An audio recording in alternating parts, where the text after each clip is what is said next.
पर भगवान विष्णु की कृपा सदैव बनी रहे। तो आज हम सुनेंगे श्री कृष्ण जन्माष्टमी की पौराणिक कथा। तो इस कथा को आप अंत तक प्रेम पूर्वक सुनिएगा। हिंदू धर्म में जन्माष्टमी का व्रत मंगलकारी माना जाता है। मान्यता है कोई भी व्यक्ति इस व्रत को सच्चे मन से रखता है, उसके जीवन की समस्त परेशानियां दूर हो जाती हैं, साथ ही सुख समृद्धि की प्राप्ति होती है। इस साल ये व्रत 16 अगस्त 2025 शनिवार को रखा जाएगा और व्रत का पारण 17 अगस्त को किया जाएगा। जन्माष्टमी पर भगवान विष्णु के 8वें अवतार श्री कृष्ण का जन्म मथुरा में मध्य रात्रि में हुआ था। इसलिए इस दिन को भगवान कृष्ण के जन्मोत्सव के रूप में मनाया जाता है। द्वापर युग में भोजवंशीय राजा उग्रसेन का मथुरा में शासन था। वह बड़े ही दयालु थे और प्रजा भी उनका काफी सम्मान करती थी। लेकिन उनका पुत्र कंस दुर्व्यसनी था और हमेशा अपनी प्रजा को किसी न किसी प्रकार से कष्ट देता था।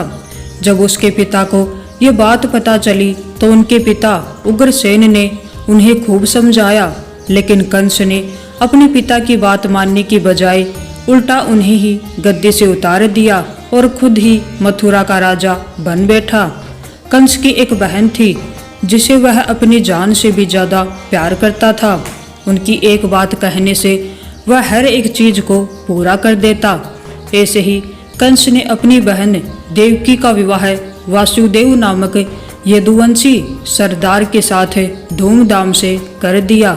वह अपनी बहन को उसके ससुराल स्वयं रथ खींचकर पहुंचाने वाला था। जब अपनी बहन देवकी को उसके ससुराल पहुंचाने कंस जा रहा था, तभी अचानक रास्ते में आकाशवाणी हुई, हे कंस, जिस देवकी को तू बड़े प्रेम से ले जा रहा है, इसी के गर्भ से उत्पन्न 8वां बालक तेरा वध करेगा। यह सुनकर कंस घबरा गया और अपनी बहन के पति वासुदेव को मारने के लिए टूट पड़ा।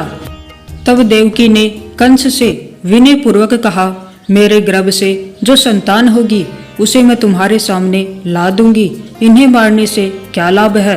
कंस ने देवकी की बात मान ली, लेकिन वासुदेव और देवकी को उसने कारागार में डाल दिया। वासुदेव देवकी की एक एक करके 7 संतानें हुई और 7 को जन्म लेते ही कंस ने मार डाला। अब बारी थी 8वें बच्चे होने की। कंस ने इस दौरान कारागार में वासुदेव देवकी पर और भी कड़े पहरे बैठा दिए।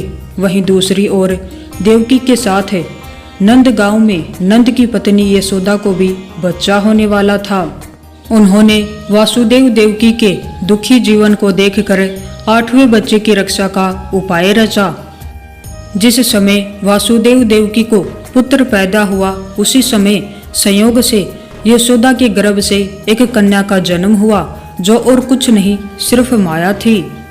जिस कोठरी में देवकी वासुदेव कैद थे, उसमें अचानक चतुर्भुज भगवान प्रकट हुए। दोनों भगवान के चरणों में गिर पड़े। भगवान ने देवकी वासुदेव से कहा, अब मैं पुनः नवजात शिशु का रूप धारण कर लेता हूँ।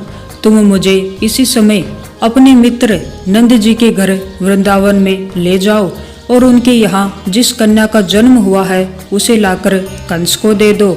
भगवान ने कहा, इस समय वातावरण अनुकूल नहीं है, लेकिन फिर भी तुम चिंता न करो। जागते हुए पहरेदार सो जाएंगे, कारागृह के दरवाजे अपने आप खुल जाएंगे और उफनती अथाह यमुना तुमको पार जाने का मार्ग खुद दे देगी। भगवान के आदेश अनुसार वासुदेव नवजात शिशु रूप श्री कृष्ण को टोकरी में रखकर कारागृह से निकल पड़े और यमुना को पार कर नंद जी के घर पहुँचे, जहाँ उन्होंने नवजात शिशु को यशोदा के साथ सुला दिया और उनकी कन्या को लेकर मथुरा आ गए। वासुदेव के आते ही कारागृह के फाटक पूर्ववत बंद हो गए। कंस तक वासुदेव देवकी के बच्चा पैदा होने की सूचना पहुंच गई।